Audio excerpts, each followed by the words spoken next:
Well, welcome everyone to this eye tracking symposium. Thank you so much for being here. We're very happy to have this opportunity to present the symposium to you. I would like to present our moderator, who is Professor Guoxin Yu, who is a professor of language assessment and director of Research Center for Educational Assessment and Evaluation. He's an expert member of the European Association for Language Testing and Assessment. He's earned his PhD in 2005 from Bristol, and his dissertation, supervised by Professor Pauline Ray-Dixon, was awarded the Jacqueline A. Ross TOEFL Dissertation Award by Educational Testing Service, USA 2008. I'd just like to tell you that we will have 3 presentations today. After each presentation, you have an opportunity to ask questions. And then in the end, we'll have a general Q&A session where you could ask more questions. So please feel free to type your questions in the chat, and good luck. Okay, thank you, Radus, for the introduction to the symposium. I would very briefly introduce our presenters today, Jiayu Zhai and Vahid from Singapore National Institute of Education. They will talk about the use of eye tracking, brain imaging to understand test takers' strategy use in listening comprehension test. Wenjun from University of Bristol. She will talk about young learners' causal reasoning speaking ability using some very interesting cartoons as assessment of the young learners' speaking ability. And Sharon Wong, also from University of Bristol, will look at the map or plan making listening comprehension tests in the IELTS test. Both of these studies obviously use eye tracking as a main data collection tool. So I will hand over to the presenters now, Vahid and Jiayu Zhai, please. Thank you, Professor Yu, for the kind introduction, and I'll be sharing the screen.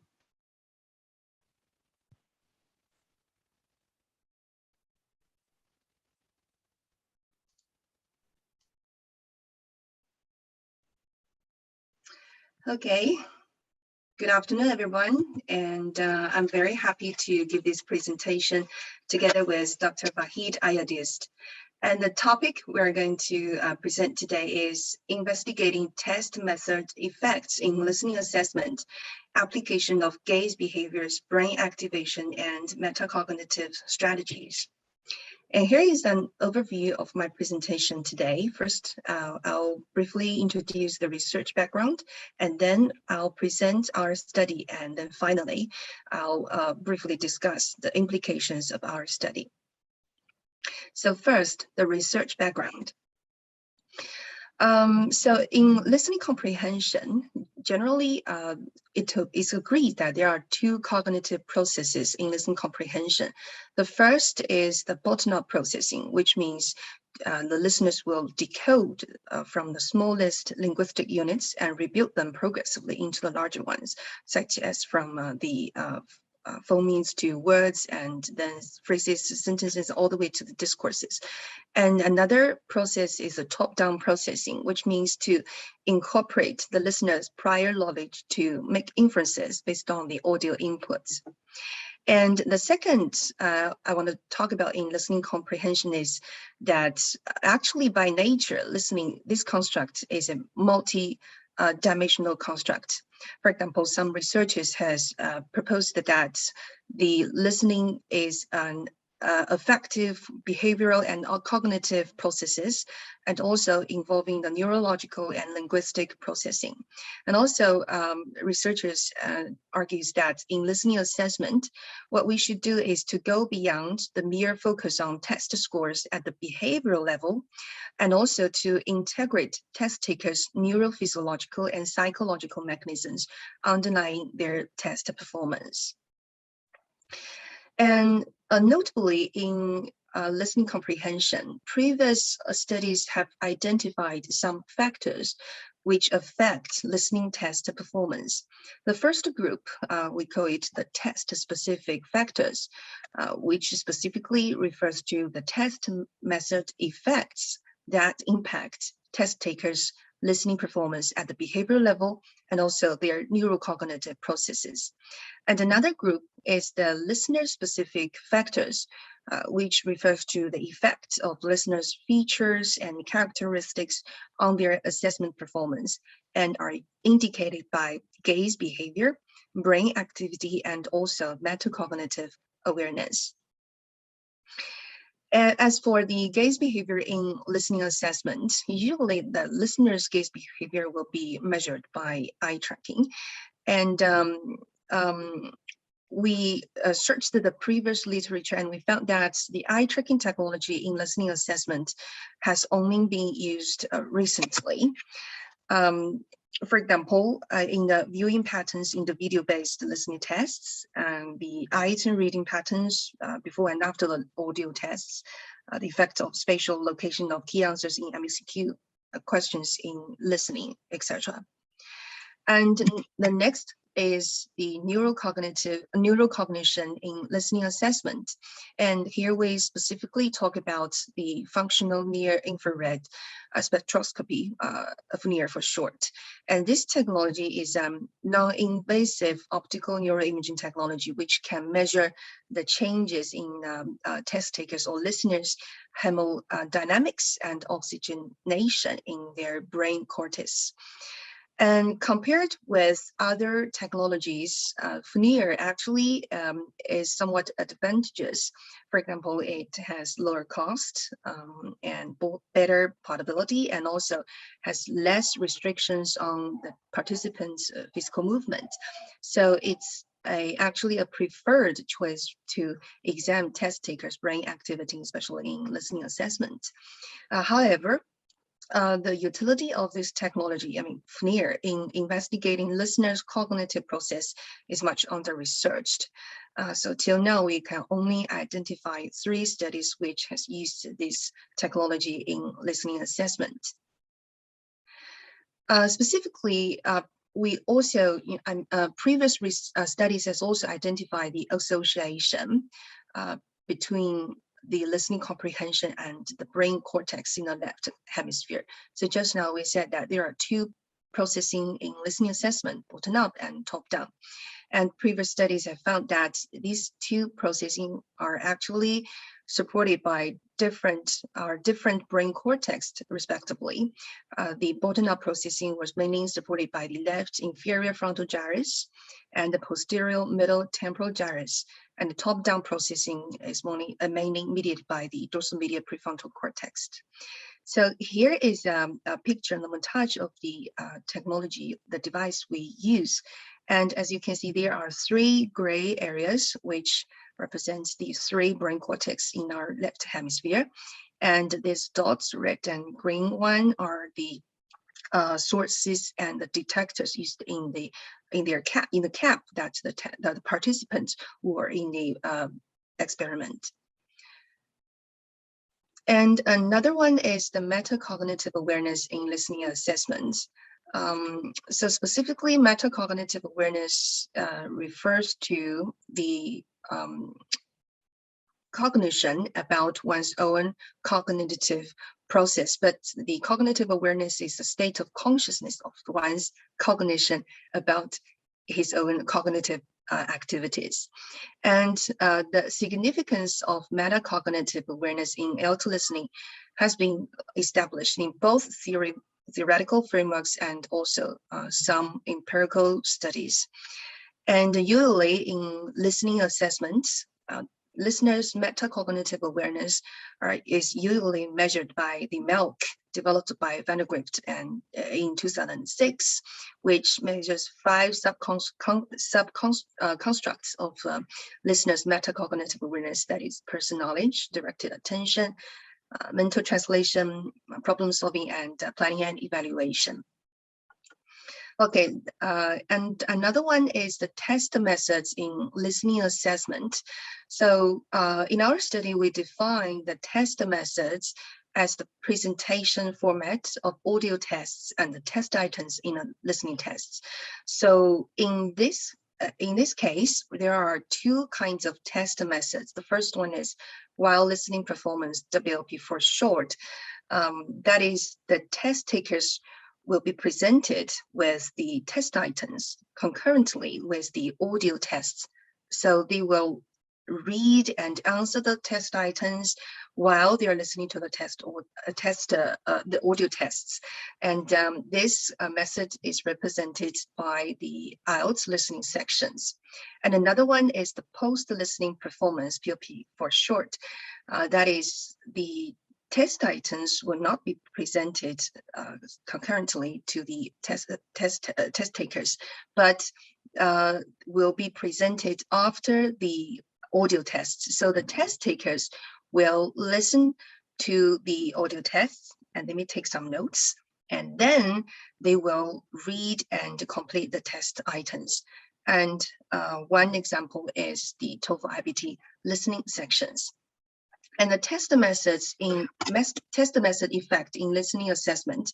I mean, previous studies and also touched upon this field, and it was found that the test methods actually will elicit test takers different strategy use. They will involve different brain activation and also will induce different cognitive load on test takers. Now that's all for the research background, and now next is our study. So by examining the previous literature, we found some research gaps. The first is that we found the previous empirical studies pertaining to the assumption of the multidimensionality of listening construct are scant. So previous studies mostly examined the postulated dimensions of listening construct separately. That is to say, previous studies, they either only examine the test scores at which is at the behavior, just at the behavioral level, or they just look at one dimension of this multidimensionality. For example, the relationship between gaze behavior and test scores, or brain activation and test scores, or metacognitive awareness and test scores. So there is actually no study in listening assessment literature which integrated the three aspects together in one study. And also there is a paucity of empirical research investigating the listening test methods effect, that is the POP and WLP test methods in one study. So we've also found that there is no study currently in listening assessment literature which integrates the listener-specific factors, that's the three aspects I'm talking about, and their interactions with the test-specific factors, that is the listening test methods, which I also briefed just now. So here is our research aim and the research question. So what we want to examine is to explore whether test takers' behavioral performance, which is measured by test scores, can be predicted by test takers' neurophysiological process, which is measured by gaze behavior and brain activation, and also the self-appraisal of metacognitive awareness under different listening test methods, that is the WLP and POP test methods. And the research question is, what is the relationship between gaze behaviors, brain activation, and metacognitive awareness of listening test takers and their test performance under the WLP and POP test conditions? So in order to do that, we recruited 80 neurotypicals, and we use several instruments. First is the Edinburgh Handedness Inventory to measure the participants' handedness, because previous research showed that there is a relationship between the activation of their left hemisphere and also the handedness. And the next instrument is the listening tests, which are used to measure their test performance. And during the tests, the gaze behavior and the brain activation of the test takers are measured simultaneously by eye tracking and FLIR. And last is the MELC to measure their metacognitive awareness. For the listening test, we choose the fourth section of the ALTS listening test. And we also specifically choose the 2 lectures from ALTS 9 and ALTS 11. And these 2 lectures share similar linguistic features. Therefore, we created 4 versions of not 4 versions, sorry, 4 listening tests, 1 version of WLP and 1 version for PLP. And the 4 tests were single-blinded and randomized. Here is the chart to show specifically the research design. That is the handedness inventory will be used first, and then the demographic information, then the equipment calibration, then we will administer the first listening tests, and then recalibration, and then the second listening test, and then the MELC. And after the data processing, we have these variables, which is actually a lot. And we have the listening test scores, WLP test and PLP test scores, and then the eye tracking data, the neuroimaging data, and the metacognitive data. So what we want to look at is what is the relation between these 3 sets and with these listening test scores. So the method we use is the automatic linear modeling, AMM. Okay, so this is a normal form of linear regression available in SPSS since version 19, and particularly for automatic variable selection and automatic data preparation. And it's also preferred in the studies with large data. So here is the results.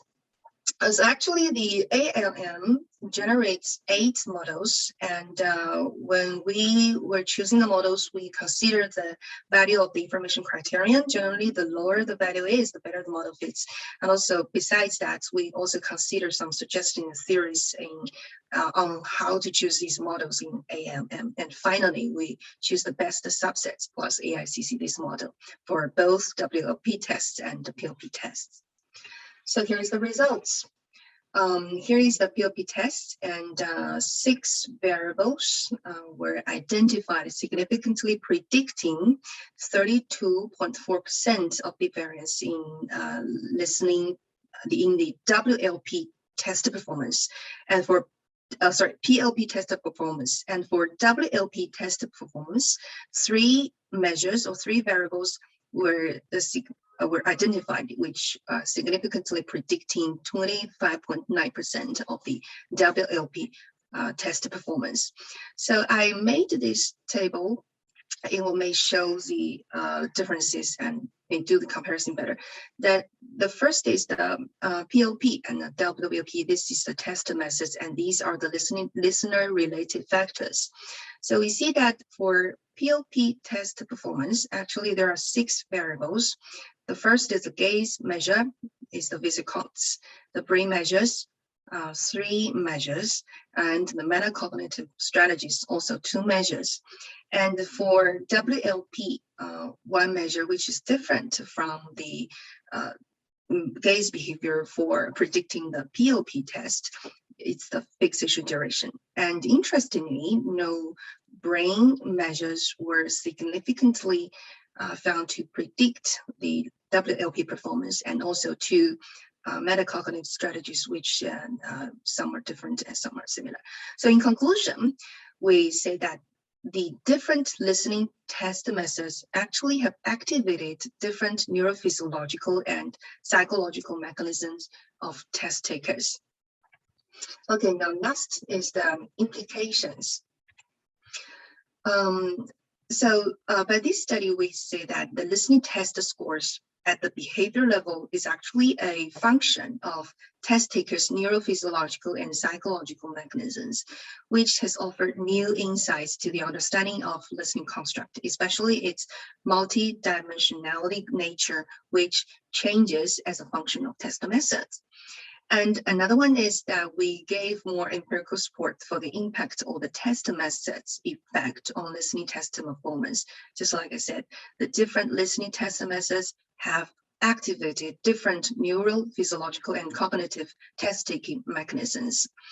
And finally, we would like to propose an expanded approach to the current concept of validity, that is neurocognitive validity. And I would like to say just more words about this neurocognitive validity.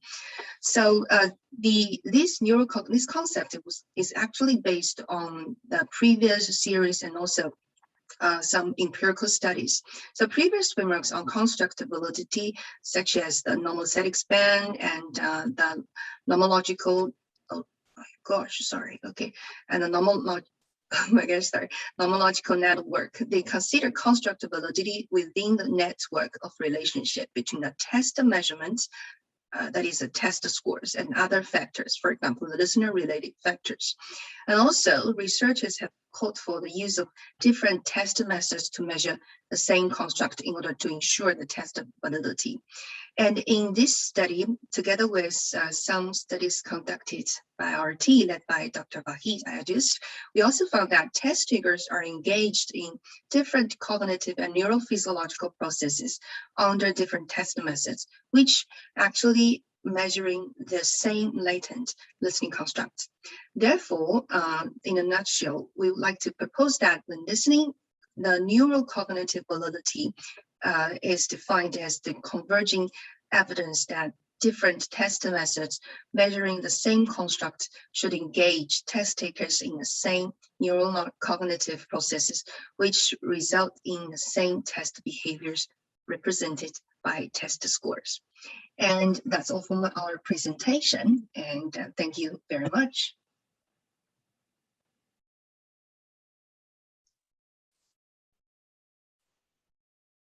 Thank you, Jiayu. Any questions from the audience or from other presenters? Okay. I do have one question, but two actually. The first one on the implications of the study. You mentioned about the neurocognitive validity, and you argued that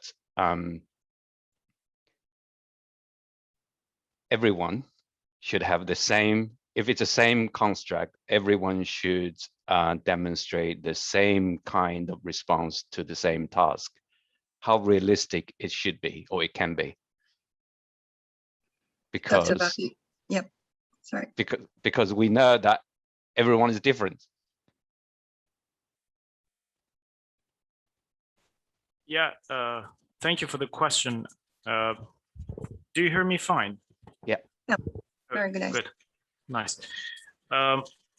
Yes, I agree that people are different and the cognitive processes of people are different.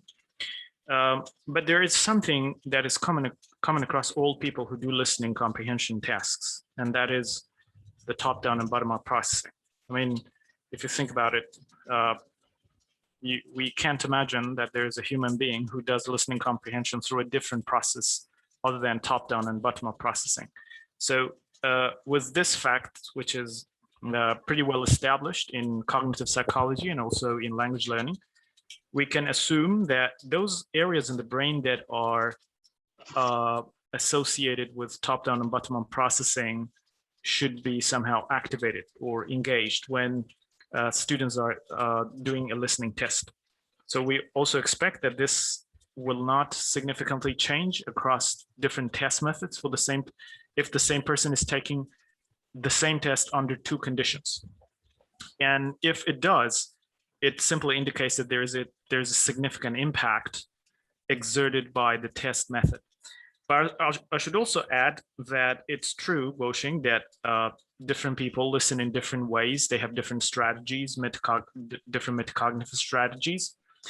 When it comes to population level data analysis, these differences are not captured, I'm afraid, as you know.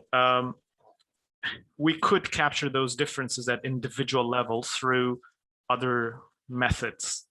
For example, we can cluster people according to their similarities, or we could do hierarchical linear modeling and things like that. But still, these do not speak to individual specific differences across listeners. If you really want to break it down further and get to the bottom of the problem, which is individual specific processes which differentiate between different human beings in terms of the listening, this kind of assessment doesn't work. We have to look into longitudinal listening comprehension assessments in which we will move on from the so-called usual population-based data analysis towards an individual specific or within subject, within listener approach. Only under those circumstances can we capture those differences. So, for example, almost anything that has been published in journals in language assessment, those quantitative studies are based on this population-based approach, and we do not have individual specific approaches. Okay, thank you very much. Thank you. Clearly, it's a very promising and exciting new kind of avenue for research on the effects of test method.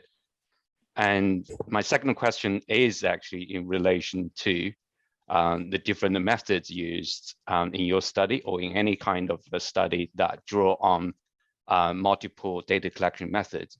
So for example, the brain imaging has generated this type of data, and eye tracking is another type of data, and the questionnaire data is again another type of data. Maybe although they all use the same kind of a number.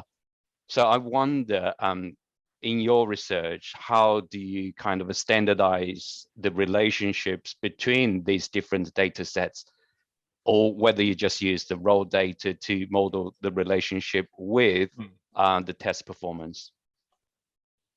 Well, that's a great question. At the item level, we standardize the items when the scores are imported into the regression model. So we will have standardized standardized numbers there, which basically have a specific range between 0 and 1. And actually that's normalized, but we can standardize it such that you will have a standard deviation of 1 and a mean score of 0. So yes, it's important to address those differences in their scale before you start the analysis. But luckily for us, nowadays, most of the software packages that we use automatically do this standardization. They also offer, for example, a software package like SPSS offer options as to which sort of standardization do you want to use before you enter the data into the analysis. Ultimately, one method of normalization or standardization has to be used before the analysis is done. I'm wondering if I'm answering your question at all, or did I misunderstand? Yes, I think you have answered the question, but I still kind of a concern about because these come from different, completely different research areas, I would argue. So how, theoretically speaking, we can build the linkage between those data sets. Yes, standardization, statistically speaking, that's all doable, and maybe just a click of one of the functions in the program. But theoretically speaking, how we can present a stronger case arguing that all these kind of data set will be able to talk to each other rather than kind of a separately or independently towards the test performance. Thank you very much for Vahid for the very stimulating talk. And we've also got one comment from one of our presenters. The idea of neuro, should I read it Sure. from the screen? Validity is very interesting. Neuro validity is very interesting. If people's brain activities are quite similar when they are processing incoming information in listening, top down and bottom up, then how is the new type of validity evaluated, and in what kinds of test type or task type do we expect to see the differences? I know we need to move on quickly to the next, so maybe this question, Vahid, you keep, when you take over when I have to leave in the final QA session. Sure. Okay, so we've got second presenter from University of Bristol. Wenjun, are you ready? So just to make sure, Goshen, since you will be leaving soon, is every presenter given 20 minutes? So I will keep that in mind. Yeah, 15 minutes for presentation, 5 minutes for QA. Okay. Yeah, but Okay, we sure. can be a little bit more flexible. Sure. We have some flexibility because the symposium is going until 4. So we do have some flexibility, and I'll be collating some other questions as they come into the chat. Sure, thank you. Thanks, Okay. Goshen. Yeah. Wenjun, over to you now. Okay. Yeah, thank you very much. And hello, everyone. I'm Wenjun from University of Bristol. And today I'm going to talk about part of my PhD project. So can you see the screen now? Yes. Part of my PhD project, the EFL children's cognitive processes of picture-based causal explanation speaking tasks. And I use eye tracking to address this issue. So why do I specifically focus on the picture-based causal explanation speaking tasks? Because in recent years, the EFL education in China and worldwide has been going through a profound reform. The English teachers, especially in primary and secondary school, have been encouraged to integrate language and thinking skills and ask more whys in their English classrooms. And the response to why question is called explanation. However, such a shift in the instructional focuses has not appeared in assessment. To address this issue, I developed causal explanation speaking tasks, a kind of task that requires the young learners to reason the cause and effect and produce their explanation. Then why do I focus on the cognitive processes? And the ultimate goal of investigating cognitive processes is to investigate cognitive validity. And cognitive validity is an integral part of construct validity, according to Cyril Wales' socio-cognitive framework. And it refers to the extent to which the cognitive processes elicited by the assessment resemble those occurring in a non-testing condition. However, there have been limited studies on the cognitive validity or cognitive processes among young EFL learners. And to study cognitive processes, we need to use a principled framework to conceptualize the language modality, say the speaking. So I use a framework adapted from Field and Commerce, which is called socio-cognitive framework, to conceptualize the cognitive processing process of speaking. At first, each speaker would conceptualize the pre-verbal message by interpret the prompt and reason about the cause and the causal relationship, and also use their world knowledge. And then they would transfer this pre-verbal message by linguistic encoding, and then they would articulate it and monitor it. And strategy use is also added to this model because according to Field 2018, that young learners may need to use strategies so as to compensate for their limited linguistic resources. In addition, factors like an L1 age and L2 proficiency levels are added to this model because according to Field 2018, that if a cognitive requirement of an L2 assessment task goes beyond a young learner's L1 capacity and age-related cognitive ability, the task may not elicit intended cognitive processes. And it's also against the common sense to use this task to assess the young learner's L2 proficiency. There are much more studies using eye tracking on reading and writing, and very recently on listening. However, there are much fewer studies on speaking assessment. And most of these studies are built on a hypothesis called I might link, which means where you gaze corresponds to what you're thinking about. Then in terms of speaking, there has been a stream of psycholinguistic studies researching the relationship between eye gaze and speech production. it has been found that speakers comprehend the event and then produce speech utterances while viewing the object in the order of mention. And speakers complete the visual conceptual analysis of one object, select a lemma, and retrieve the corresponding morphological form before shifting the gaze to the next object. And based on the findings, scholars like Griffin actually proposed and substantiated several hypotheses. And a notable one is the effort hypothesis.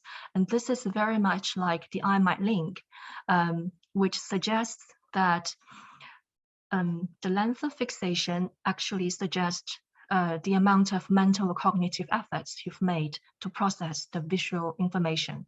And the production support hypothesis suggests that a speaker's fixation on a certain object actually facilitates the identification of the object and also the retrieval of the relevant information to produce the speech utterances. In addition, there is also a hypothesis called interference avoidance hypothesis. It suggests that a speaker may fixate on the relevant object or on the blank or even avert their gaze so as to avoid being interfered by irrelevant object. And according to the previous studies, that the gaze aversion is also related to the level of task difficulty. The more difficult a task is, and the more likely that the speaker might avert their gaze from the screen or from the relevant object. So we can see the link between the eye gaze and speech production is very tight, but probably less direct than other language modalities. And then let's have an overview of the relevant literature about young learners' cognitive processes during test taking. Some test designs generated unintended difficulties and construct irrelevant cognitive processes. And there have been inclusive findings on the relationship between the young learners' cognitive processes and the proficiency levels. And there has been a strong interest in comparing L1 and L2 test-taking processes. For example, Winky and her colleagues compare the native speaking and non-native speaking speakers' young learners' cognitive processes, so as to tease apart the effects from the from the age-related cognitive ability and the effects from the lack of L2 proficiency. In addition, there has been a strong interest in, yet a lack of research on the relationship between young learners' cognitive processes and age. And also there has been a heavy reliance on the use of stimulated recalls, and very limited studies use eye tracking or integrate eye tracking with stimulated recalls. Only Lee and Winky 2018 used eye tracking in their studies on the young learners' cognitive processes. So to address these research gaps, my study aims to answer two overarching research questions. The first research question explores to what extent is the young EFL learners' English performance of causal explanation speaking tasks related to their English vocabulary size, grade level, and Chinese performance of the same tasks. And for the research question two, it aims to answer to what extent might the English cognitive processes be related with their Chinese cognitive processes, English performance scores, English vocabulary size, and grade. It's a mixed method study that involves both eye tracking and stimulated recalls. And we have recruited 96 participants from grade 4 and 6 from a public funded primary school in China. And at first, each participant would go through a familiarization stage, and then they would complete the two tasks in their L1 and L2, following a counterbalancing design. During this process, the eye movements and the speaking performance were recorded. And after that, based on the recording, they were interviewed retrospectively, and then they would take two vocabulary size tests. But due to the time limit today, I would only share the findings from the eye tracking data. Here is an example of the task. At first, each participant would listen to an automatically played audio instruction. After that, they would start performing the task. And they're supposed to first identify whether this boy is happy or not. And then they're supposed to select one picture out of 3 that would cause this boy say unhappy, and then explain why they choose this picture and why they do not choose the other 2 pictures. And here are the areas of interest that include the STEM, picture X, picture A, B, and C. And so here are the findings for research question 1. According to the regression analysis, it was found that the Chinese performance, the total English vocabulary size, and grade levels are significant predictors for the participants' English performance. And this regression model also explains 58.3% of variance in participants' English performance scores. And as for the findings for research question 2, I further divided them into 5 sub-questions because the data set itself does not meet the requirements for parametric analysis. So I use non-parametric tests to answer these questions. For the research question 2.1, it's about what are the cognitive processes.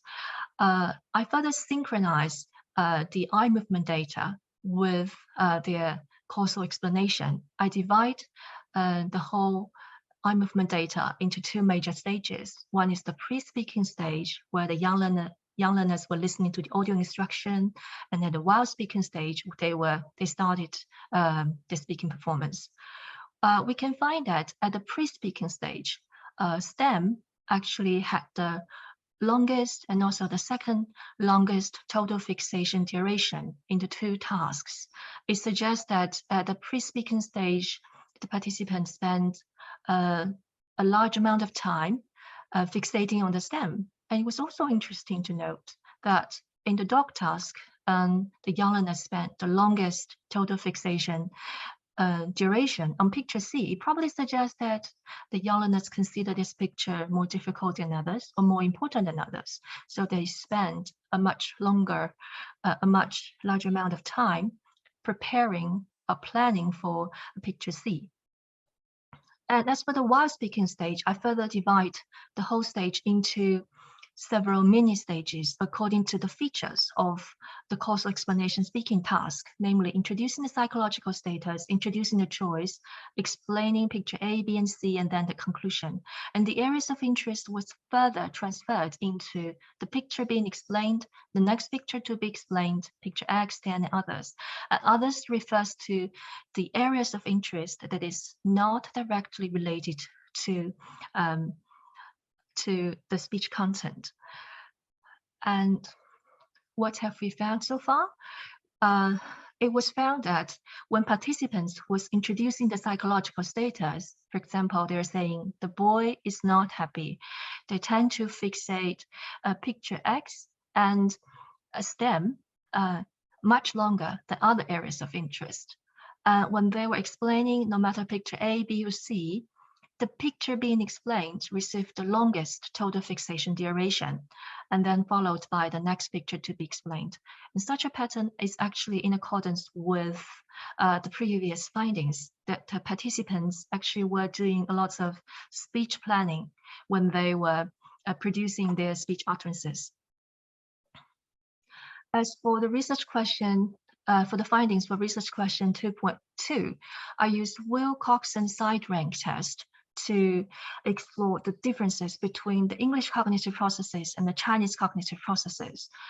It was found that when participants was doing the task in English, they tend to spend a significantly longer time fixating on the picture being explained and others, especially for picture A and for picture B. And for the research question 2.3, which is about the relationship between the English cognitive processes and English performance scores, I use Spearman's rule test. No distinctive patterns has been found during the pre-speaking stage, but for the while speaking stage, I found that when participants were introducing the psychological status, those with the lower English performance scores tend to fixate at picture A significantly longer. And also we can find that all the significant correlations are negative, which further suggests that participants with lower English performance scores tend to fixate on certain areas of interest significantly longer than those with higher English performance scores. And for the research question 2.4, which is about the relationship between English cognitive processes and vocabulary size. Again, no distinctive patterns found at the pre-speaking stage, and for the while speaking stage, we find that when participants were explaining picture A in both tasks, those with smaller English vocabulary size tend to fixate on others significantly longer than those with larger English vocabulary size. And for the research question 2.5, I was looking at the difference between the participants from grade 4 and grade 6. Overall, it was found that participants from grade 4 tend to fixate on certain areas of interest significantly longer than those from grade 6. If we take a bird's eye view of the findings to research question 2.2 to 2.5, we can find some very interesting patterns. For example, let's look at the information in the orange box. We can find that when participants were explaining picture A of the boy, especially of the boy task, those with fewer linguistic resources tend to fixate on others significantly longer, no matter they were explaining in their L2, or for those with lower English scores or those with smaller English vocabulary size, they tend to fixate on others. Does it mean that the picture A, especially the picture A of the boy task, is too difficult for a certain group of participants? And we can also notice that most of these significant results tend to be found in picture A and picture B in both tasks, but very little significant findings has been found for picture C. And does it mean that picture C is too easy, or does it mean that the first two pictures of the tasks actually take the participant too much time, so that there was very little time left for explaining picture C, so that there was no significant difference found between the participants with different characteristics? In addition, we can find that it's very difficult to tease apart the effects from the lack of L2 proficiency or the lack of linguistic resources from the effects from the age-related cognitive ability. And overall, this study contributes to the reconceptualization and operationalization of cognitive validity for causal explanation speaking tasks for young EFL learners, especially by considering L1 and grade level. It also shows the possibility of using causal explanation speaking tasks to assess the young EFL learners. It also helps us to better understand how to use eye tracking to study the cognitive processes of picture-based speaking tasks for young learners. And thank you very much for listening. Looking forward to your question.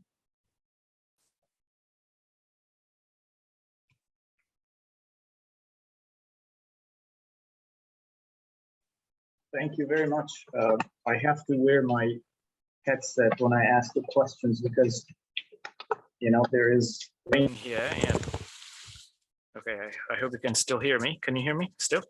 Yes. Good. Yeah, because it's raining here and you will hear a lot of background noise. It was a wonderful presentation, Wenjun, and I really enjoyed listening to you. Let me see if there are any questions that I can communicate to you. Otherwise, I have some questions for you. Okay, so far, I haven't seen anything. Your study combines listening and speaking and viewing at the same time.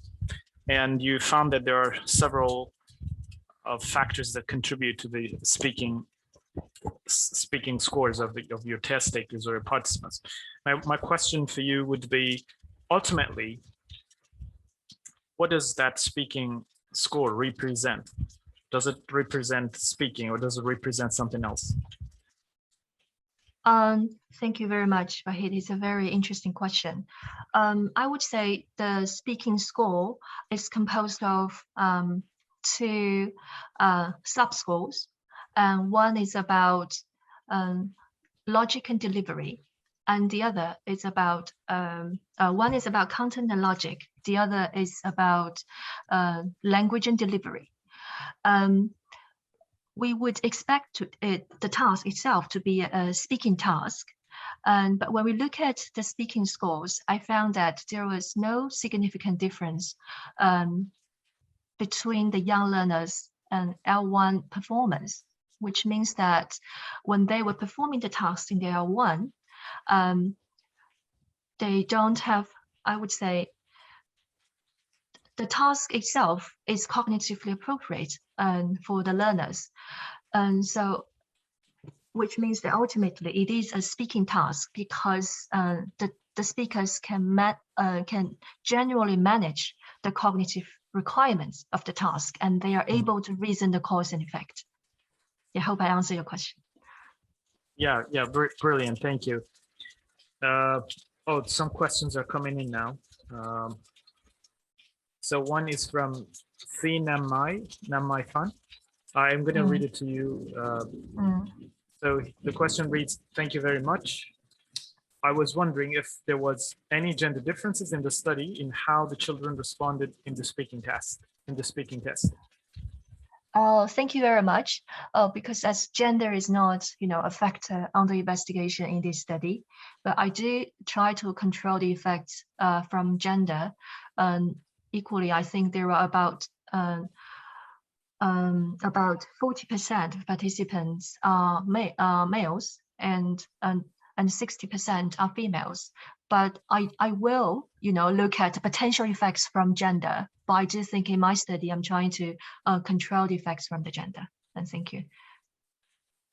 Very nice. There's another question, and I'm going to read it out again. It says, hi, Wenjun, thank you for your presentation. I'm glad you have completed your work. What was the biggest challenge in your study, especially since you were dealing with young learners for collecting data using eye tracking device? Well, I wouldn't say a challenge. Well, I think for me, I have a kind of belief shift before and after conducting the research with young learners. Before conducting this research, I was pretty much concerned of whether they can manage this cognitive challenge, whether they can, respond to my interview retrospectively, whether they can really respond to this task, because it's really considered a bit cognitive challenging. But during the test, during the data collection, I found that we actually lack understanding of the great cognitive potentials of young learners.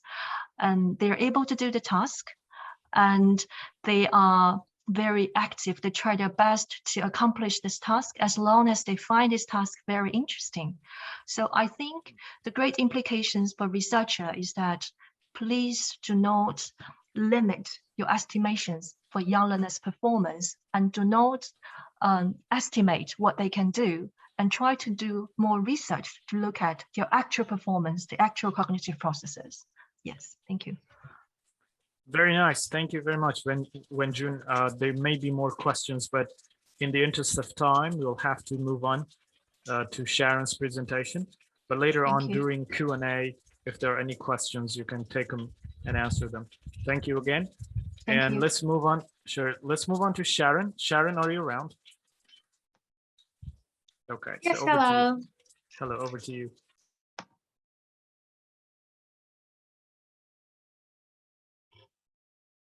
Good afternoon, everyone, and thank you, Professor Fahid, Jiayu, and Wenjun for the sharing. I'm Sharon, another student a doctoral student from the University of Bristol, and I'm going to share a project about tapping into listening test takers' cognitive processes with the use of eye tracking technology.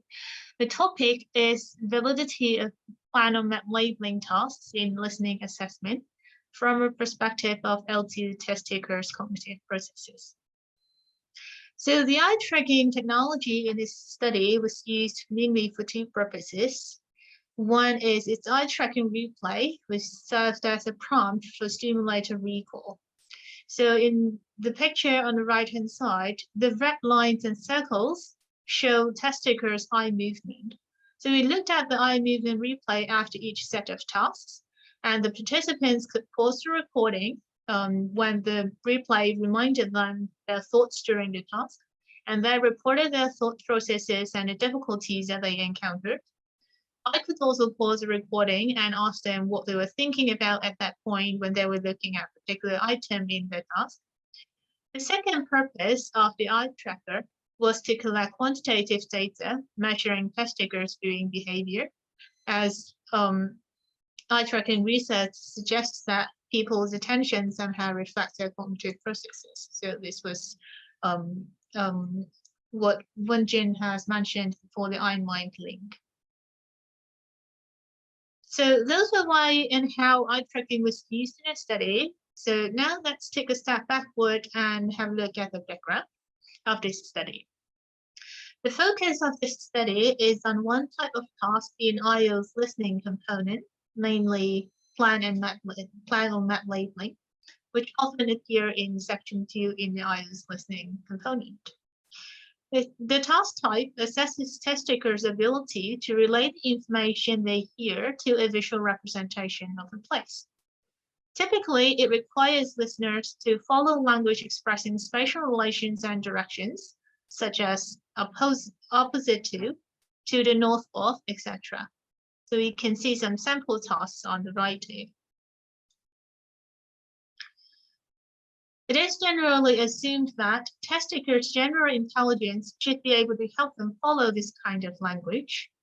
But then in addition to the language competency, that's their listening skills, whether their visual spatial ability, which is beyond the listening construct, diverts them from target cognitive processes and affect their listening performance is of concern. As in validation research, it is important to identify aspects of test design which impose additional cognitive demands. So therefore, the aim of this study is to investigate the role of visual spatial ability in the construct validity of plan or map labeling tasks. I use Field's 5-level cognitive processes model in listening as the theoretical framework of this study.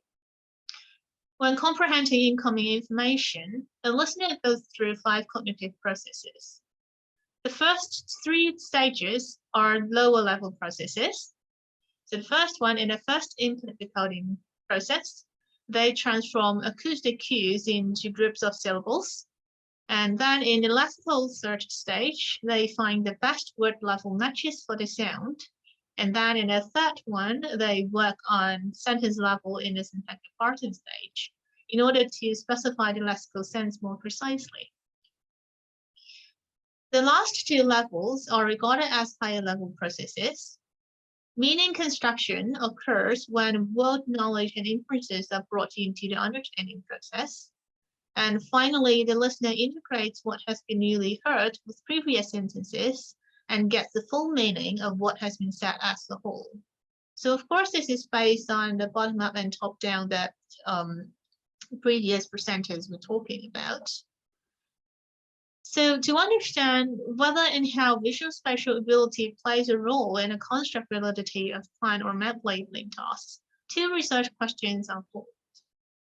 Research question 1 explores to what extent are test takers' listening performance affected by the presence of visual spatial elements and their visual spatial ability. And the second one is in what ways are participants' cognitive processes different in the 2 conditions. This is the methodology. So I used a within subject mixed method design targeting 40 university students. Participants came in do 8 listening tasks, 48 questions in total, in which 4 tasks are map labeling, plan or map labeling tasks. So those were tasks with visual spatial elements, 24 questions in total. And the other 4 matching tasks are in the control group. So those are without the visual spatial elements, simply matching. They did the task on a computer attached to an eye tracker, so their viewing behaviors are recorded. So both condition and task orders are counterbalanced, so that potential order effects are minimal. So they did the trial task, and the trial stimulated recall. And then they start doing this step 1, so first 4 tasks. When they're doing the listening tasks, then I collected the listening scores, of course, as well as the eye tracking measurements. So those are the quantitative data that I collected. This is followed by the stimulated recall section of those tasks that we went through. So we did stimulated recall for all those 4 tasks that we did in set 1. And then they have a short break before they move on to the second set of 4 tasks, in which I also collected the listening scores and eye tracking measurements, and again stimulated recall for those 4 tasks. And after this, they all did a visual spatial ability test. And then I also took the VSA test scores, that's a visual spatial ability test score, as part of the quantitative data. So the entire data collection process lasts for around 2 hours for each participant. And I'm now currently at the data collection stage. So the initial findings I'm presenting today are only based on part of the data. I conducted a statistical analysis on data from 20 participants, so that's half of the participants, because I haven't finished collecting them all.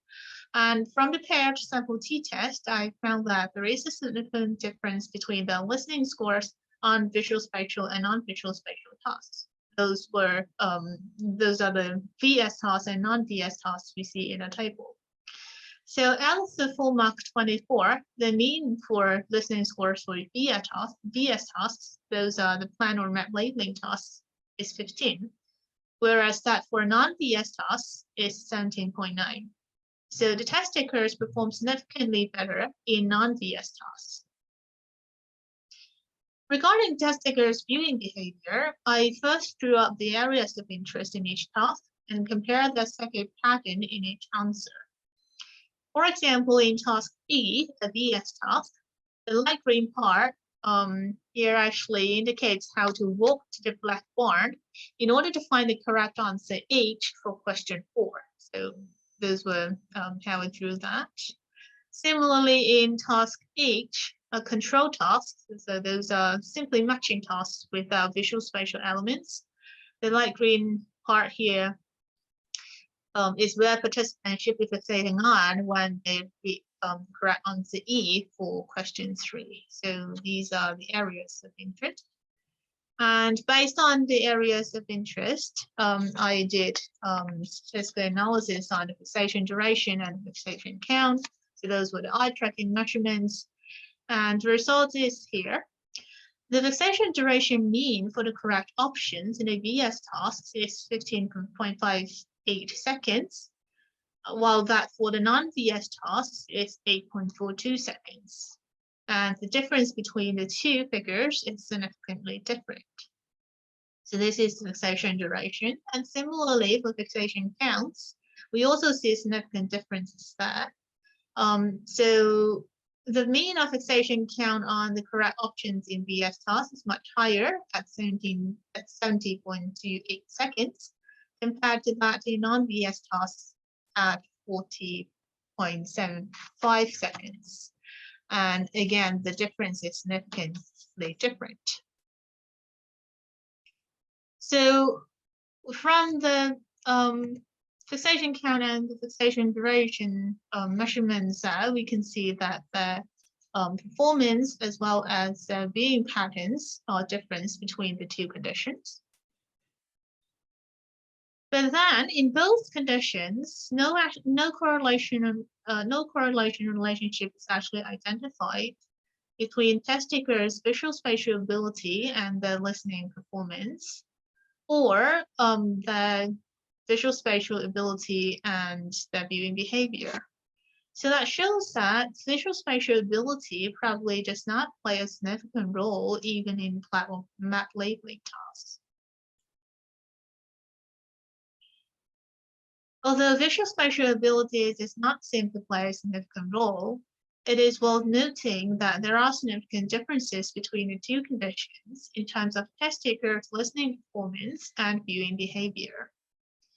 I also plan to look at their response rate when choosing the correct answers in the two conditions after collecting all the data. Map labeling tasks often appear in section 2, as we've mentioned before. And non-VS matching tasks actually appear in section 2 as well, and sometimes in section 3. All the tasks used in this study, both VS and non-VS ones, were taken from section 2, but then it seems that VS ones are significantly more challenging than non-VS ones. And it may be worth considering moving them to section 3 instead, as the level of difficulty moves up across the sections.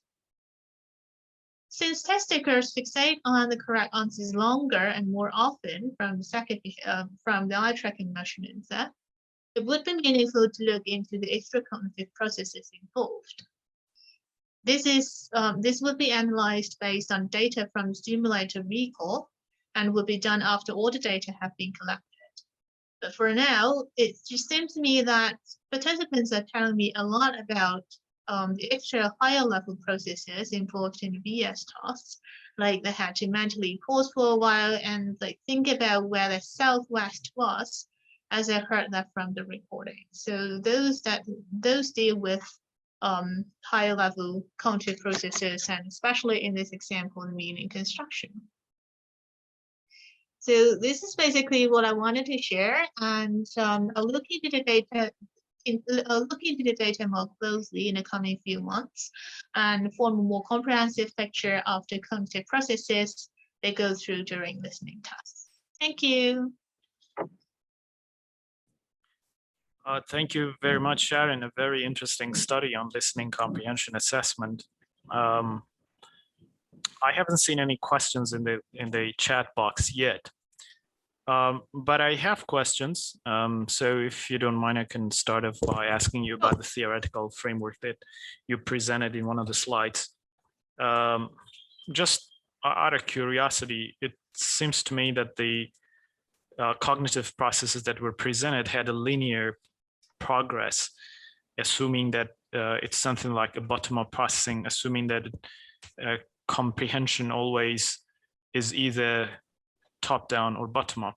That's what we also, of course, we talked about. But to be more precise, would you say that, yeah, in this process, would you say that some breakdown can occur, for example, at the lexical search level, or at the syntactic parsing, or between input and, I mean, some other authors would say that between input decoding and lexical search, or between lexical search and syntactic parsing, there are other processes. Anyway, if a breakdown occurs there, how would you say that the listener would try to remedy that breakdown and get back on their feet and continue to listen successfully? Yeah, thank you for your question. So in the stimulator recall, they actually told me a lot of like what they were thinking about, or kind of challenges they were encountering during listening processes. And some of them would tell me that, well, I actually paused and think about something, but at the same time I missed something else for the next question, and there were a lot of breakdown happening there. But then during the processes, I think while they were thinking about like searching for the word or like constructing a meaning, for example, if the process breaks down there, sometimes I could just well, they just couldn't answer the question, or they just randomly picked an answer, because that's very cognitively demanding, not simply for the process for this particular question, but the time limit as well, because in listening recording, they moved on to the next question pretty fast, and they didn't actually have enough time to think about the answer for the previous question before they actually move on to next question. And that's why a lot of times the listener or the test takers were just like leaving the questions blank, or like randomly choose an answer first based on the current understanding of like low level processes finish, and they chose an answer before they actually think about like higher level processes. and randomly choose an answer before, and then they move question. And a lot of wrong answers actually occur there. So what I saw in the data collection stage, that what they told me during the process when there was a breakdown, they couldn't actually successfully listen to or understand what has been heard, or were successful to choose a correct answer. Okay, I see what you mean. All right, nice. And I see that there are two questions in the chat box. I'm going to communicate them to you. One of them is from John Reed, who is asking, did you control for prior experience of the two respective test methods among the participants in the study? So some of them actually did IELTS before, and I did ask me in the background questionnaire whether taken IELTS before and the score. But then it didn't actually have a lot of impact. Well, I feel it didn't actually have a lot of impact about whether they've done this kind of tasks or not, because they have a trial before the real set of tasks. So they have a trial for the listening task, as well as the trial for the stimulated recall. Basically, they know what is going on.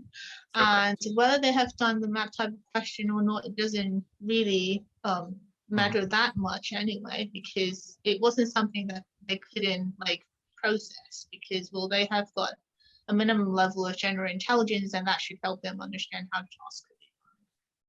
Very nice. So it turns out that this question was for us, for Rita and I, but I think it's applicable to all the three studies that were presented today. Actually, Wenjun can also make a comment on that. But for our study, yes, we controlled for not actually the prior experience, but for the general listening ability of the test taker. So we gave them a test, a full test of listening comprehension, and we later on, when we were doing the analysis, we controlled for the effect of the general listening comprehension. And a full report in a different way has been published in Language Testing, actually, in which we have described how we control for those effects. And actually, the second question is also for us. Rita, would you like to turn on your camera and perhaps you help me with these questions? And if you have anything else to add, go ahead. The second question is for us asking, it's from Thina Maifan. Thank you very much for your presentation. I found the research and the findings really interesting. I was just wondering if there were any differences between test takers at different levels of proficiency. Yes, I also thought that, well, I haven't really looked at that because I haven't got the so in the background information check, I did ask them whether they've taken IELTS before, but then some of them have taken the IELTS, some of them haven't, some of them remember the scores and some of them didn't. So then I didn't really do a general listening test. So I couldn't actually measure the baseline because this was a within subject design. So no, I haven't really done that. Very good. But just from the sorry, but from the stimulated recall data, so it's my impression when they found it more difficult. So when they found the task more difficult, they're more distracted, and if the language competency is lower, or they found it more difficult, then they find it cognitively more demanding because they have to handle several things at the same time, and even more when they have to struggle with the language itself. Very nice. I just want to add to your answer about the levels of proficiency. I understand that it's a very common idea in language assessment, and we would like to think about levels of proficiency as if there are like steps on a staircase. Someone can stand on the first step and someone can stand on the second step. Actually, we create constructs based on this notion. Generally speaking, I'm more comfortable with an idea of a continuum rather than levels of proficiency, because it might be more natural than trying to put people together in within separate classes or separate groups. Of course, there are ways of clustering people, like cluster analysis, all different types of cluster analysis. They allow you to create clusters and groups of people which are similar. But even if you look at the inside each cluster, you still see some sources of variation inside each cluster, in which people are supposed to be homogeneous. So I think I just wanted to add on that. Are we getting closer to the end of our time, Radus? I mean, it's open until 4, but I don't see any other questions in the chat. Unless someone else, you would like to add something. So Yes, Rita is asking a question. Yeah, it's for you. Go ahead, Sharon. So I'll read the questions to the one first, just in case someone can't see them. So she says, I wonder how the difficulty of these map sections are measured. Because in like other sections, which are more linguistic, and this map section is mainly pictorial. So in IELTS listening component, the section 1, 2, 3, 4, it will basically indicate the level of difficulty. So level 1 is easiest supposedly, and then level 4, section 4 is the most difficult. And map type of question often appears in section 2. So basically, I took the map questions, the map tasks, all from section 2, and that's how I control for the difficulty across the tasks, and compared to control group as well. So all the non-VS tasks are also from section 2. Okay, very nice. Okay. Well, I'd like to. Else? Yes, go ahead. Go ahead. No, I just wanted to see if anyone else has anything else to add before we call it a day. Or shall we call it a day at all? No, you left my question for your presentation. Remember, so the first, so how did you measure the neural? I can't remember what that validity was. What was that again? Neurocognitive processes. Neurocognitive validity. Yes. How can how is that evaluated or assessed? So we basically get the participants to sit down in a lab, and we ask them to wear a cap, and that's basically our device, the FNIRS device, which is functional near infrared spectroscopy. So we collect the data based on that. You know what functional near FNIRS for sure does is to shine light, infrared light, into the scalp and actually into the brain of the test takers while they are performing the tasks that they're supposed to complete. And this, in this case, is the listening comprehension task. So the light travels through the brain tissue, and in the shape of a banana, it's called photon banana. It makes its way back up to the surface of the brain of the scalp. And there is another, let's say, part of the apparatus, which is called a light detector, is basically put on the other side of the brain in the same region. And that will absorb the light that has traveled through the brain and will run some mathematical analysis on it. It will allow us to find out whether that part of the brain was active or not based on the wavelength, the light wavelengths that were absorbed by the tissue. Now, so this is by way of inferencing. We cannot directly see that this part of the brain is now lighting up. We're just comparing the amount of oxygenated hemoglobin with the deoxygenated hemoglobin in that brain region. And it allows us to infer whether this part of the brain was significantly more active during task 1 versus during task 2. And we just run some conventional statistical analysis to figure out whether there was a significant difference. Am I answering your question? Partly, yes. Yeah. But partly, okay. So what is the other part, since we still have some? The other part was like how Like if we propose there's a new type of measure of validity, right? Then Okay. what kind of tasks or what type of tasks, like the task type or test type, do we expect to see differences if all of them are going through like top down and bottom up processes? So the main question for us is whether a specific listening task engages the test takers into two different neurocognitive processes compared with another listening task. And the reason for this is that we often hear, and it's basically something that is being done currently. If you achieve, for example, 7 on a test like IELTS, which is a wide listening performance test, it is equitable with a score on, for example, the TOEFL IBT test, which is a post-listening performance test. So we think that the scores are equitable, but the question is whether these test scores have been generated through the same brain processes, neurocognitive processes or not. That's mainly the question of interest for us.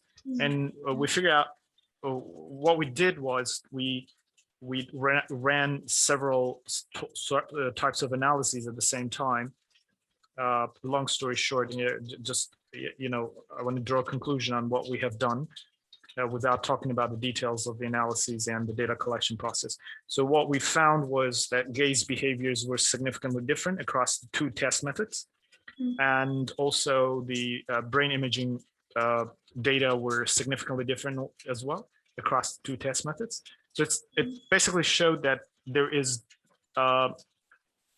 room for arguing that the 2 tests are engaging test takers in 2 different processes.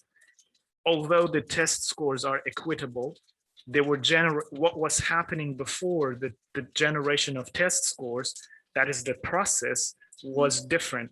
And that's actually a big question mark in the validity field. Yesterday we had a webinar on process data.